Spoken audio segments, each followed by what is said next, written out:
স্ত্রী কখনোই প্রিয় নারী হতে পারে না, কারণ স্ত্রীর অনেক ভুল। বেশিরভাগ লোককেই যদি প্রশ্ন করা হয় আপনার জীবনে সবচেয়ে প্রিয় নারীকে, স্বভাবতই অনেকে উত্তর দেন মা, কেউ বলেন মেয়ে, কেউ বা বলেন বোন, কেউ বা বলেন নানি, কারণ সে তাকে কোলে পিঠে করে মানুষ করেছে। এমন অনেকগুলো সম্পর্কের কথাই উঠে আসে।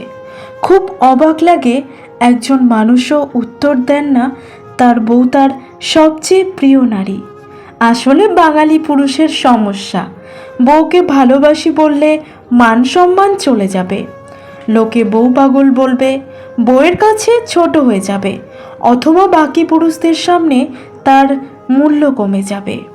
এমন একজন মানুষও কি নেই যার হাসপাতালের বেডের পাশে নির্ঘুম রাত কাটিয়েছেন তার স্ত্রী, অথবা একসাথে জীবনের যুদ্ধটা করবে বলে বাবার বাড়ির আভিজাত্যকে দূরে রেখে স্বল্প বেতনের ছেলেটার হাত ধরে বাবার বাড়িটা ছেড়ে এসেছে, শ্বশুর বাড়ির ঝাল তরকারিতে ভাত খেতে না পেরেও ফোনে বাবার বাড়িতে জানিয়েছে অনেক ভালো আছে, নাকি নিজের বিছানা, মায়ের রান্না, জন্মের পরের বাড়িটা সব ফেলে আসা অনেক সহজ, যার কারণে বউ কখনোই প্রিয় নারী হবার যোগ্যতা রাখে না।